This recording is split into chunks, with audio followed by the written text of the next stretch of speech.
परिषद के चुनाव की होगी घोषणा। तो इस वक्त की बड़ी जानकारी आपको दे रहे, कुछ ही देर में निर्वाचन आयोग की प्रेस कॉन्फ्रेंस होगी। 8 नगर निगम और 22 नगर पालिका चुनाव की घोषणा होगी। 4 नगर परिषदों के चुनाव की भी घोषणा होगी। तो कुछ ही देर में निर्वाचन आयोग की प्रेस कॉन्फ्रेंस। इस वक्त की बड़ी जानकारी आपको दे दें, 8 नगर निगम 22 नगर पालिका के लिए घोषणा की एक खबर सामने आ रही है। तो 4 नगर परिषद के चुनाव की भी घोषणा। तो इस वक्त की बड़ी जानकारी, कुछ ही देर में निकाय चुनाव की घोषणा निर्वाचन अधिकारी धनपत सिंह करेंगे प्रेस कॉन्फ्रेंस। कुछ ही देर में निर्वाचन आयोग की प्रेस कॉन्फ्रेंस का आयोजन।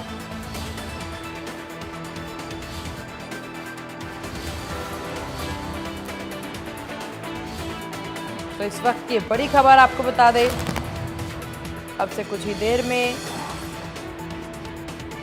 निकाय चुनाव की घोषणा।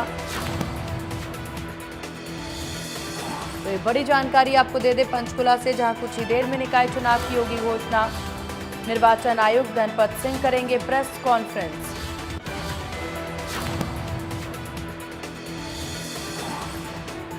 तो कुछ ही देर में निकाय चुनाव की घोषणा। इस वक्त की बड़ी जानकारी, चुनाव आयुक्त धनपत सिंह करेंगे प्रेस कॉन्फ्रेंस। कुछ ही देर में निर्वाचन आयोग की प्रेस कॉन्फ्रेंस। 8 नगर निगम 22 नगर पालिका के लिए घोषणा। 4 नगर परिषद के चुनाव की भी घोषणा।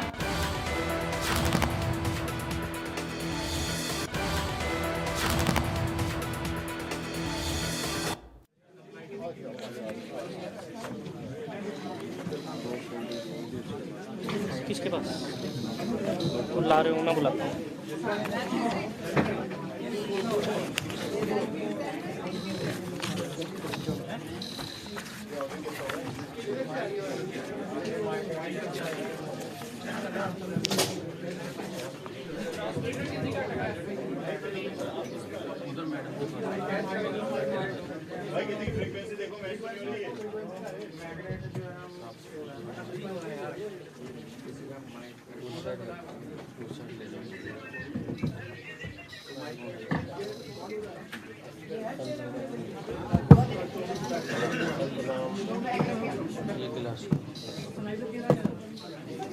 नमस्कार जी।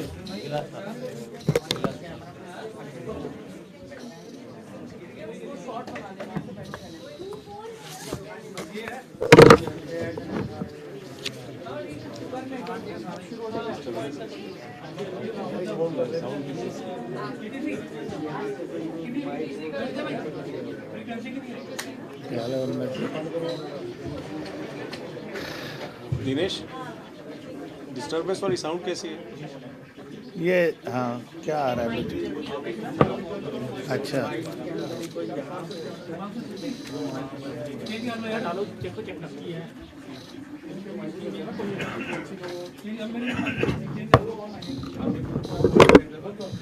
शॉर्ट में पड़ेगा ना, फ्रीक्वेंसी इतनी कैच कर रहे हैं।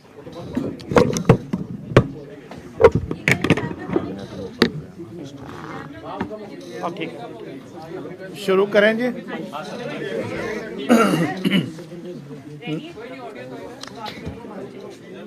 जगह बैठ, अंजू कहाँ?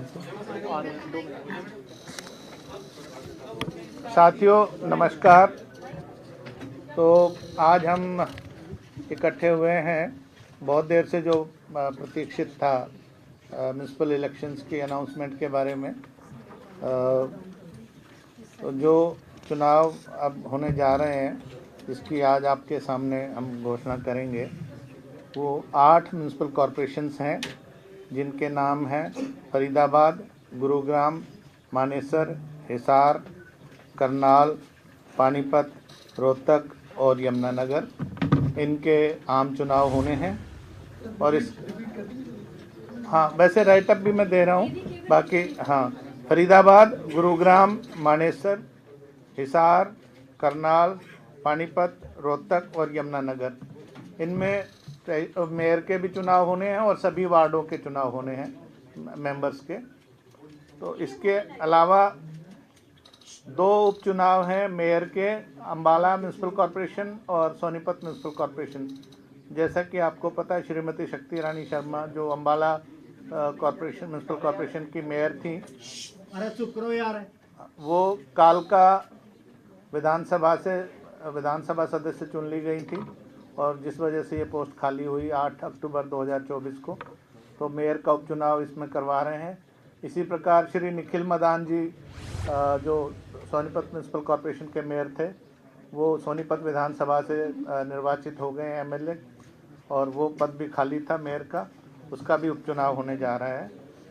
इनके साथ साथ 4 जो म्यूनसिपल काउंसिल्स नगर परिषद हैं, पटौदी, जटोली मंडी गुरुग्राम डिस्ट्रिक्ट में, थानेसर कुरुक्षेत्र डिस्ट्रिक्ट में, सिरसा और अम्बाला सदर, ये 4 म्यूनसिपल काउंसिल्स हैं जिनका चुनाव भी इनके साथ ही होने जा रहा है।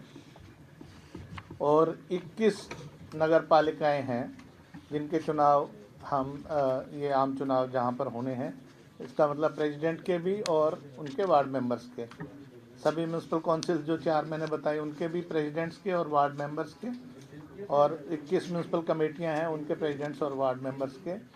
ये कमेटियां जिलावार इस प्रकार हैं: अम्बाला ज़िले में बराड़ा, भिवानी ज़िले में भवानी खेड़ा, लोहारू, सिवानी, फतेहाबाद ज़िले में जाखल मंडी, गुरुग्राम में फर्रुख नगर, हिसार में नारनौंद, झज्जर ज़िले में बेरी, जींद ज़िले में जुलाना, कैथल ज़िले में कलायत, सीवन और पुंडरी, करनाल ज़िले में इंद्री और नीलोखेड़ी, महेंद्रगढ़ ज़िले में अटेली मंडी और कनीना, नूह ज़िले में तावड़ू, और पलवल ज़िले में हथीन, रोहतक ज़िले में कलानौर, सोनीपत ज़िले में खरखोदा और यमुनानगर में रादौर म्यूनसिपल कमेटी हैं। इन 21 म्यूनसिपल कमेटियों के चुनाव भी इनके साथ ही करवाए जाने हैं। इसके साथ साथ जो बाई इलेक्शंस हैं 2 मेयर के, तो मैंने बता ही दिया आपको, सोनीपत और अम्बाला म्यूनसिपल कॉरपोरेशन के। जो म्यूनसिपल काउंसिल सोहना के प्रेसिडेंट का भी उपचुनाव इसमें होना है, सिर्फ प्रेसिडेंट का उपचुनाव है। और इसी प्रकार जो जींद ज़िले में म्यूनसिपल कमेटी है सफ़ीदों, इसके वार्ड नंबर 14 का मेंबर का चुनाव होना है। असंध में प्रेसिडेंट का चुनाव होना है करनाल ज़िले में। तरावड़ी में वार्ड नंबर 5 का चुनाव होना है मेंबर का। कुरुक्षेत्र में इस्माइलाबाद प्रेसिडेंट का चुनाव होना है, और लाडवा में वार्ड नंबर 11 के मेंबर का चुनाव होना है। तो ये जो जनरल इलेक्शंस और बाई इलेक्शंस हम करवाने जा रहे हैं, उनकी सूची है। अब जो कार्यक्रम है उस पर हम आते हैं।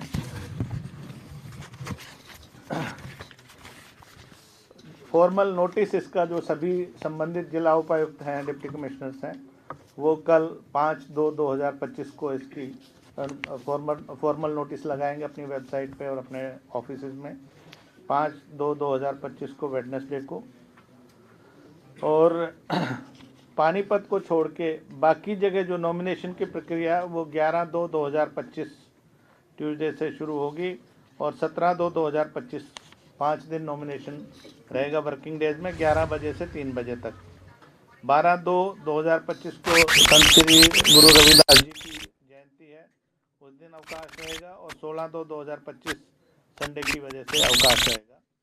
तो बाकी 5 दिन जो है ये नॉमिनेशन की प्रक्रिया रहेगी।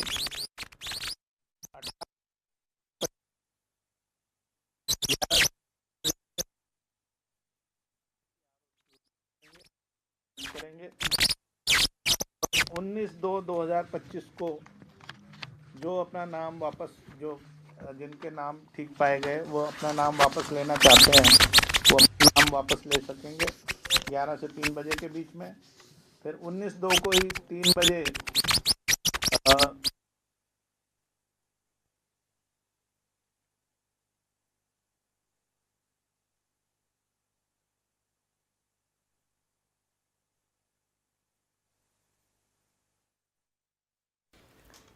तो यहाँ धनपत सिंह चुनाव आयुक्त हरियाणा के द्वारा प्रेस कॉन्फ्रेंस में तमाम जानकारी दी जा रही है।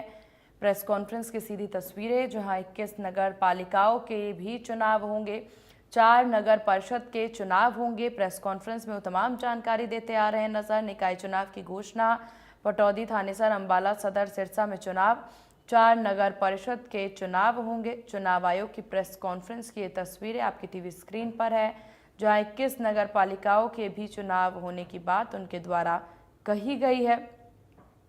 तो 21 नगर पालिकाओं के भी चुनाव होंगे, तो 4 नगर परिषद के चुनाव होने की बात भी वो कहते नजर आ रहे हैं। पटौदी, थानेसर, अम्बाला सदर, सिरसा में भी चुनाव की तैयारी। तो बड़ी जानकारी आपको दे दें, जहां 2 मार्च को निकाय चुनाव के लिए वोटिंग। इस वक्त की बड़ी खबर, 2 मार्च को निकाय चुनाव के लिए वोटिंग। तो इस वक्त की बड़ी जानकारी, प्रदेश में 21 नगर पालिकाओं के भी होंगे चुनाव। 2 मार्च को निकाय चुनाव की वोटिंग।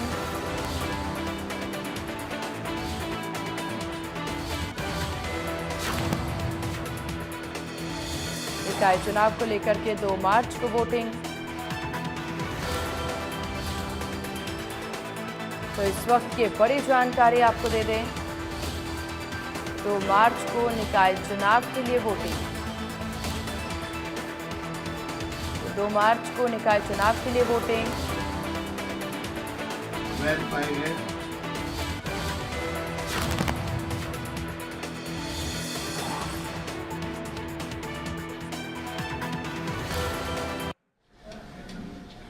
उसी दिन जो है सिंबल अलॉट किए जाएंगे 3 बजे के बाद, और 1 मार्च को ही 3 बजे के बाद जो कंटेस्टिंग कैंडिडेट्स होंगे पानीपत म्युनिसिपल कॉर्पोरेशन के, उनकी लिस्ट लगाई जाएगी।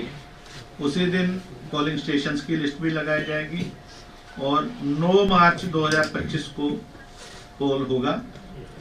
तो 1 मार्च से लेके 7 मार्च तक उनके पास समय रहेगा कैनवेसिंग का, पब्लिक मीटिंग वगैरह के मार्फत। 8 मार्च को नॉन कैनवेसिंग डे रहेगा, डोर टू डोर जा सकते हैं, पब्लिक मीटिंग वगैरह नहीं कर पाएंगे। अगर रीपोल कोई आवश्यक हुआ पानीपत म्युनिसिपल कॉर्पोरेशन में, वो 11/3 को होगा। और काउंटिंग सभी की, जो पहले 8 म्युनिसिपल कॉर्पोरेशन और बाकी नगर पहले 7 म्युनिसिपल कॉर्पोरेशन है, 2 बाई इलेक्शंस हैं, और जो 4 म्युनिसिपल काउंसिल्स और 21 म्युनिसिपल कमेटियां और पानीपत की, सबकी मिला के 12 मार्च को काउंटिंग होगी 8 बजे ऑनवर्ड्स, और उसी दिन रिजल्ट डिक्लेयर कर दिए जाएंगे संबंधित आरओ द्वारा। तो ये कार्यक्रम है। इसके अलावा जो चीजें मैं आपके ध्यान में लाना चाहता हूँ, मॉडल कोड ऑफ कंडक्ट, जैसा कि आपको ज्ञात ही है, अभी जब अनाउंस हम कर रहे हैं, इसी समय से मॉडल कोड ऑफ कंडक्ट लागू हो जाएगा राज्य में। लेकिन ये उन्हीं एरिया में होगा जो उसका जुरिस्डिक्शन है। जैसे म्युनिसिपल कॉर्पोरेशन मान लीजिए करनाल है, तो म्युनिसिपल कॉर्पोरेशन करनाल का जो एरिया है, जुरिस्डिक्शन का एरिया है, उतने में ही लागू होगा।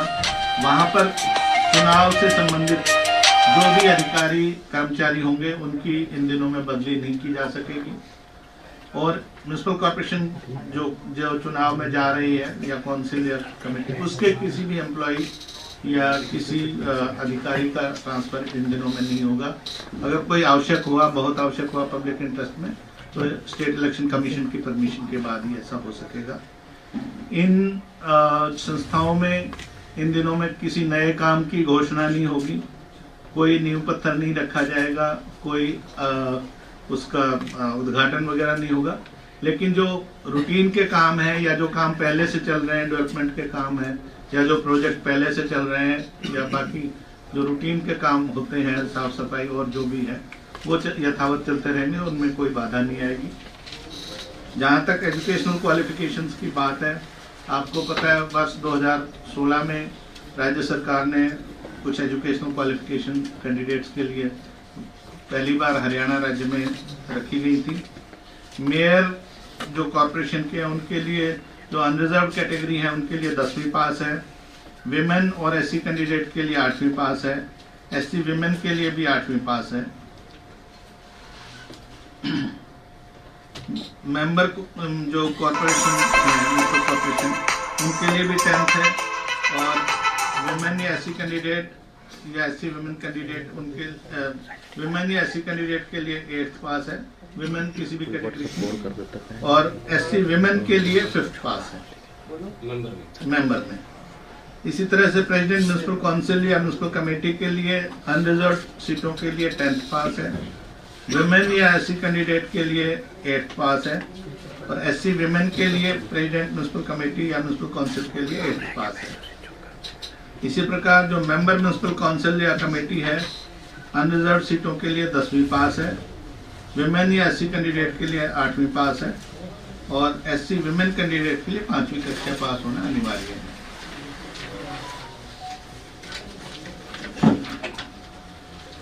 थोड़ी सी महंगाई को देखते हुए हमने सिक्योरिटी डिपॉजिट खर्चे की लिमिट भी हमने बढ़ाई है। तो और जो सिक्योरिटी डिपॉजिट है वो इस प्रकार रहेंगी। म्युनिसिपल कॉर्पोरेशन के मेयर के लिए 10,000 रुपये, मेंबर के लिए 3,000 रुपये, और अगर कोई कैंडिडेट म्युनिसिपल कॉर्पोरेशन के मेयर के लिए कोई candidate SC category, backward classes A या बैकवर्ड क्लासेस B या विमेन है तो उसके लिए 5,000 सिक्योरिटी डिपॉजिट रहेगी। मेंबर म्युनिसिपल कॉर्पोरेशन अगर कोई SC कैंडिडेट है, बैकवर्ड क्लासेस A या बैकवर्ड क्लासेस B या विमेन कैंडिडेट है उसके लिए 1,500 रहेगी। इसी प्रकार जो प्रेसिडेंट म्युनिसिपल काउंसिल के लिए सिक्योरिटी डिपॉजिट है वो 3,000 रुपये रहेगी, मेंबर के लिए 2,000 जो अनरिजर्व मेंबर है, और SC BC A BC B के प्रेसिडेंट के लिए 1,500 रुपये, और मेंबर के लिए उन कैटेगरीज के 1,000 रुपये रहेगी। म्युनिसिपल कमेटी के प्रधान के लिए 2,000 रुपये, और जो मेंबर है अनारक्षित उसका 1,000 रुपये, और प्रेसिडेंट अगर SC BC A BC B या विमेन कैंडिडेट है तो 1,000 रुपये और प्रेसिडेंट के लिए, और मेंबर के लिए 500 रुपये रहेगी उन्हीं कैटेगरीज की। एक्सपेंडिचर लिमिट का जहां तक सवाल है, mayor of A municipal corporation के लिए पहले ये खर्च सीमा 25 लाख रुपए थी जिसको बढ़ा के 30 लाख किया गया है। मेंबर के लिए ये तयशुदा खर्च सीमा 6 लाख रुपए थी जिसको बढ़ाकर 7.5 लाख किया गया है। म्युनिसिपल काउंसिल में प्रेसिडेंट के लिए पहले ये खर्च की तयशुदा सीमा 16 लाख रुपए थी जिसको बढ़ाकर 20 लाख किया गया है, और मेंबर के लिए 3.5 लाख से 4.5 लाख किया गया है। म्युनिसिपल कमेटी में 10.5 लाख रुपए थी प्रेसिडेंट के लिए खर्चे की सीमा, वो 12.5 लाख की गई है, और मेंबर के लिए 2.5 लाख जो थी उसको 3 लाख किया गया है। सभी कैंडिडेट्स चाहे वो जीते या हारे, जो भी चुनाव में भाग ले रहे हैं उनको अपना लेखा जोखा खर्चे का रखना पड़ेगा, डेट ऑफ नॉमिनेशन से लेके और रिजल्ट डिक्लेरेशन तक, और उसको 30 दिन के बाद उसको डिप्टी कमिश्नर के यहाँ पे वो जमा कराना होगा। अगर कोई नहीं करवाते हैं तो जो आज के दिन जो कानून है, जो रूल्स हैं, उसके मुताबिक उनको 5 साल तक के लिए अयोग्य घोषित किया जा सकता है चुनाव लड़ने के लिए। इसी तरह से चूंकि आपको पता है राजनीति में कई बार कुछ लोग क्रिमिनल बैकग्राउंड के भी आना चाह रहे होते हैं, तो उन पे वैसे तो कोई रोक नहीं लगाई जा सकती जब तक कि उनको कोई 3 साल से ज़्यादा की सज़ा ना हुई हो, लेकिन उनको जनता को ये पता हो कि वो किसको वोट देने जा रहे हैं। तो क्रिमिनल केसेस की डिटेल्स अगर किसी कैंडिडेट के अगेंस्ट कोई क्रिमिनल केसेस पेंडिंग है तो वो उनको देनी होगी। उसका पूरा विवरण हमने इसमें दिया हुआ है कि एक तो उनको डिक्लेरेशन पब्लिश करनी होगी, 2 न्यूज़पेपर जो जिस कमेटी या जिस काउंसिल या जिस कॉर्पोरेशन में वो चुनाव में भाग ले रहे हैं वहाँ पर हिंदी और अंग्रेजी में जो 2 न्यूज़पेपर प्रचलित हों उनमें डिक्लेरेशन देनी होगी कि भी मेरे खिलाफ ये फलां सेक्शंस में केस दर्ज है या क्या स्टेज है, चार्जशीट फ्रेम हो गई है वगैरह वगैरह। उनको लोकल टीवी चैनल या केबल नेटवर्क पे भी 3 डिफरेंट डेट्स में ये इनका सूचना देनी पड़ेगी, प्रकाशित करना पड़ेगा जनता की जो वोटर हैं उनकी सूचना के लिए। और इस बारे में जो रिटर्निंग ऑफिसर है वो प्रेस्क्राइब्ड फॉर्मेट C2 में डायरेक्शन देगा कि भाई आपने ये चीज़ें इसमें करवानी है, ताकि कोई ये ना कहे जी हमें इसके बारे में ज्ञात नहीं था। पॉलिटिकल पार्टी का अगर कैंडिडेट है, अगर जो वो चाहे वो रिकॉग्नाइज पॉलिटिकल पार्टी हो या रजिस्टर्ड अनरिकॉग्नाइज पॉलिटिकल पार्टी हो, उनको रिटर्निंग ऑफिसर को ये भी बताना होगा कि मैंने अपनी जो राजनीतिक संबद्ध राजनीतिक दल है उसको भी इस बारे में सूचना दे दी है। जैसा कि आप सबको ज्ञात है, पहले भी जो इलेक्शन हुए थे इससे पिछले वाले, वो भी मेयर और प्रेसिडेंट के लिए डायरेक्ट इलेक्शन हुए थे। इस बार भी जैसे मान लीजिए रोहतक म्युनिसिपल कॉर्पोरेशन है, तो पूरे जो वार्ड के लोग हैं वो मेयर को चुनेंगे डायरेक्ट। इसी तरह से प्रेसिडेंट मान लीजिए असंध का है, तो पूरे असंध म्युनिसिपल कमेटी जो है उसके वार्ड मेंबर्स सभी सारे जो वोटर्स हैं सभी वार्ड्स के, वो प्रेसिडेंट को चुनेंगे। वार्ड मेंबर जो है वो संबंधित वार्ड के मतदाता चुनेंगे। कोई भी व्यक्ति जो भी म्युनिसिपल कॉर्पोरेशन या काउंसिल या कमेटी है उसमें कहीं पे भी मतदाता के रूप में अगर रजिस्टर्ड है, वोटर लिस्ट में उसका नाम है, तो वो चुनाव लड़ सकता है। सर, ये जो क्रिमिनल केसेस वाले आप बोल रहे हैं, हाँ जी, is it happening for the first time कि इनको इन्फॉर्म करना पड़ेगा? नहीं, लास्ट टाइम भी था। ये सुप्रीम कोर्ट की गाइडलाइंस है एक्चुअली। सुप्रीम कोर्ट की लेटेस्ट गाइडलाइंस भी कुछ आएंगे। हाँ, अच्छा, ये सारे काम आप समझ सकते हैं कि 8 म्युनिसिपल कॉर्पोरेशन के जनरल इलेक्शंस, 2 म्युनिसिपल कॉर्पोरेशन के मेयर के इलेक्शन, 21 म्युनिसिपल कमेटीज और 4 म्युनिसिपल काउंसिल प्लस कुछ जो चुनाव हैं, इन सब में बहुत सारे स्टाफ की आवश्यकता होगी। लगभग 25,000 पोलिंग पर्सनल इसमें हमें जो बैकडोर जो बैक एंड पे काम करेंगे, जो एक्चुअल पोलिंग ड्यूटी पे होंगे, जो काउंटिंग में होंगे, वो सब मिला के रहेंगे, जिसमें RO, ARO, supervisory staff, presiding officer, polling officer और बाकी स्टाफ होंगे। पुलिस प्रबंध जो है उसके लिए होम सेक्रेटरी और डीजीपी से अनुरोध कर दिया गया है कि भी पुलिस की बाकायदा, इनफैक्ट हमने काफ़ी समय पहले से ही कह दिया था कि पूर्व सूचना इंफॉर्मेशन इंटेलिजेंस गैदर करें, और जिनके खिलाफ कोई आर्म्स एक्ट वगैरह में केस है या जो भगोड़े हैं, प्रोक्लेम्ड ऑफेंडर्स वगैरह हैं, उनको राउंड अप करने की कार्रवाई करें। तो ऑलरेडी उनसे तालमेल है गृह विभाग में, और जो सेंसिटिव और हाइपर सेंसिटिव बूथ्स होंगे वहाँ पर एक्स्ट्रा पुलिस पर्सनल की भी व्यवस्था की जाएगी। इस सारे कार्य में लगभग 10,000 ईवीएम्स की हमें आवश्यकता होगी, क्योंकि तकरीबन 4500 समथिंग हमारे पोलिंग बूथ्स हैं, और एक प्रेसिडेंट के लिए और एक मेंबर के लिए, या एक मेयर के लिए एक मेंबर के लिए ईवीएम 2 ईवीएम्स कम से कम होंगी। अगर 15 से अधिक कैंडिडेट हो जाते हैं तो फिर जो बैलेटिंग यूनिट है वो सेकंड लगती है उसमें। बैलेट पेपर्स मेयर और प्रेसिडेंट के लिए पिंक कलर का होगा, उस पर ब्लैक इंक से प्रिंटिंग होगी, और मेंबर्स के लिए वाइट कलर का होगा जिस पर ब्लैक इंक से प्रिंटिंग होगी। जो कंटेस्टिंग कैंडिडेट है उनके फोटोग्राफ्स भी बैलेट पेपर पे लगेंगे, जो चिपकाया जाएगा मशीन पे, ईवीएम पे, और सॉरी जो बैलेटिंग यूनिट होगी उस पे वो चिपकाए जाएंगे। नोटा जैसे पिछली बार भी था, नोटा रहेगा, और नोटा फिक्सड इलेक्टोरल कैंडिडेट रहेगा, और अगर किसी इलेक्शन में नोटा को सबसे अधिक वोट आती है सभी कैंडिडेट से, तो फिर वो चुनाव जो है वो फ्रेश इलेक्शन होगा वहां पर।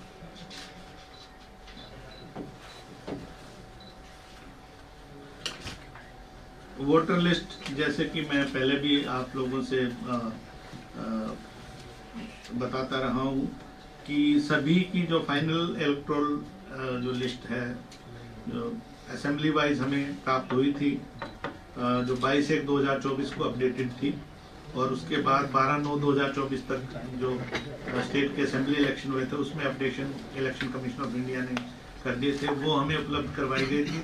उसी को आगे हमने वार्ड वाइज जो है जिस भी कमेटी या काउंसिल या कॉरपोरेशन है उसमें डिस्ट्रीब्यूट किया है, उसके लिए एक बाकायदा महीने भर से ऊपर की प्रक्रिया चली है, जिसमें जो प्रेस्क्राइब्ड अथॉरिटी है उन्होंने ऑब्जेक्शंस वगैरह सुन के उसका निपटान किया। उसके बाद डिप्टी कमिश्नर जो अपीलेट अथॉरिटी है उन्होंने अपील सुनी है। उसके बाद अगर फिर भी कोई कैंडिडेट रह जाता है जिसका नाम विधानसभा की सूची में है और वार्ड की सूची में नहीं आया है, तो रिटर्निंग ऑफिसर को वो फॉर्म ए भर के दे सकता है और उसका वेरिफिकेशन के बाद उसकी वोट बनाई जा सकेगी लास्ट डे ऑफ नॉमिनेशन तक।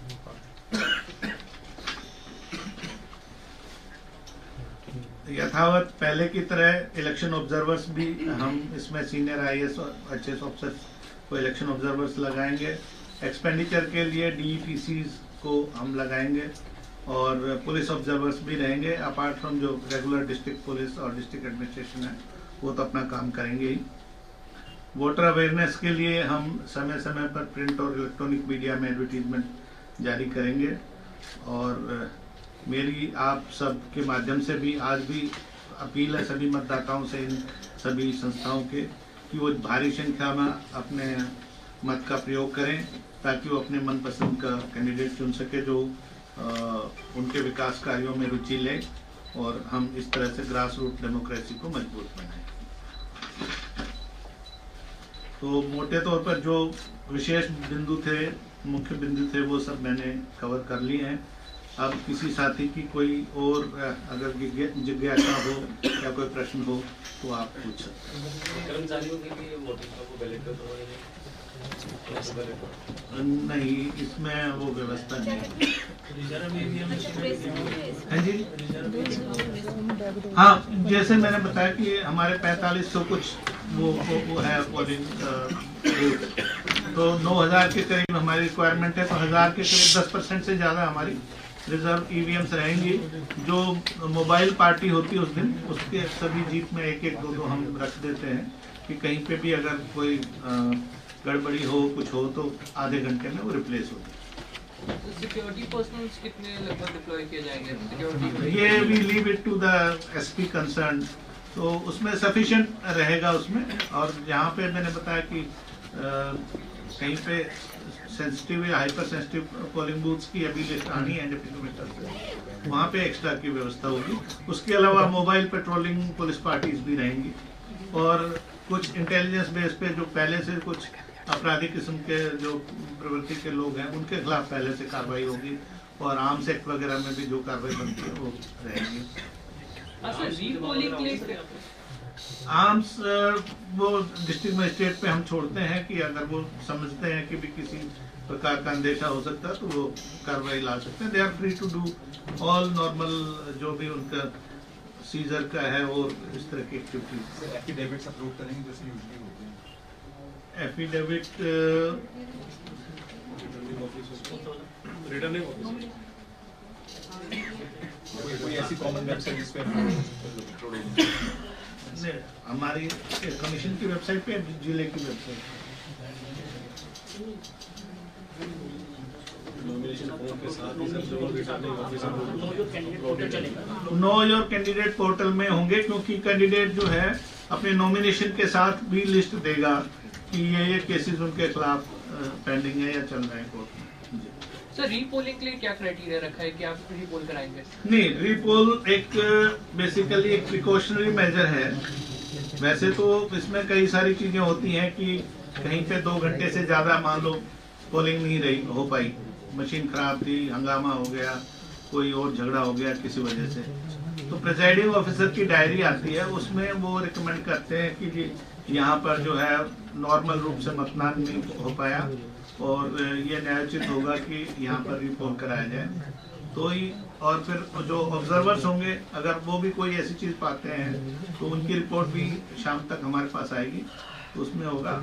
आमतौर पर जो आपने देखा होगा कि पिछले पंचायत चुनाव में भी कहीं भी हमें रिपोल की आवश्यकता नहीं पड़ी और उससे पहले जून 2022 में भी हमने इलेक्शन करवाए थे, कहीं पे भी रिपोल की आवश्यकता नहीं हुई थी।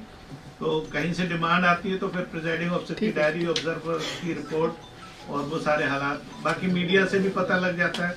कहीं पे अगर कोई ज़्यादा हंगामा होता है तो डेफिनेटली आजकल लोग हमें वीडियो क्लिप भी बना के भेजते हैं और SMS, WhatsApp वगैरह भी करते हैं। ठीक है सर, थैंक यू।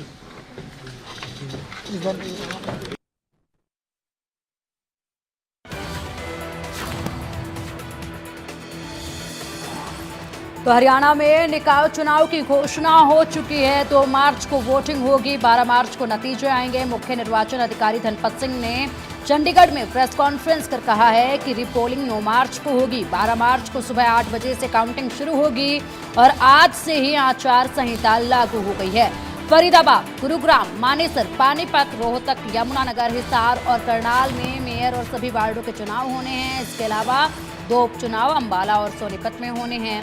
निगम में मेयर के लिए 10,000 और मेंबर के लिए 3,000 और नगर परिषद में चेयरमैन के लिए 5,000 और मेंबर के लिए 1,500 रुपये सिक्योरिटी रहेगी। और ये निकाय चुनाव में जानकारियां, घोषणाएं की गई हैं। इसी समय से आचार संहिता प्रदेश में लागू हो जाएगी। आचार संहिता वहां लागू होगी जहां चुनाव होने हैं। इस दौरान कोई भी ट्रांसफर नहीं हो पाएगा। यदि कोई ट्रांसफर जरूरी होगा तो उसके लिए आयोग से परमिशन लेनी होगी। पानीपत को छोड़कर 11 फरवरी से नामांकन प्रक्रिया शुरू हो जाएगी। 18 तारीख को स्क्रूटनी होगी। 19 तारीख को नाम वापसी की आखिरी तारीख होगी। 5 फरवरी को सभी जिला उपायुक्त अपने ऑफिस में नोटिफिकेशन लगाएंगे। 11 फरवरी तक नॉमिनेशन शुरू होगा और 17 फरवरी तक जारी रहेगा। 4 नगर परिषद पटौदी, जटोली, मंडी, सिरसा और अंबाला सदर में चुनाव होगा। 21 नगर पालिकाएं हैं, यहाँ प्रेसिडेंट और वार्ड मेंबर के चुनाव होंगे। सोहना में भी उपचुनाव होना है, यहाँ सिर्फ प्रेसिडेंट का चुनाव होना है। सफीदों में वार्ड नंबर 14 में उपचुनाव होना है। कुरुक्षेत्र में इस्माइलाबाद में प्रेसिडेंट का उपचुनाव होना है और ऐसे में आज तारीखों का ऐलान कर दिया गया है। तो हरियाणा में कुल नगर निगम 11 हैं, नगर पालिकाएं 55 हैं, नगर परिषद 23 है। फरीदाबाद सबसे बड़ा तो पंचकुला सबसे छोटा निगम है। निकाय चुनाव का शेड्यूल क्या है ये आपको बता दें। नामांकन के लिए 11 से 17 फरवरी रहेगी, स्क्रूटनी के लिए 18 फरवरी है और नाम वापसी की तिथि 19 फरवरी है। ये जिस तरीके से ऐलान किया गया है, चुनाव आयुक्त धनपत सिंह ने ऐलान कर दिया है। वोटिंग 2 मार्च को होगी, 12 मार्च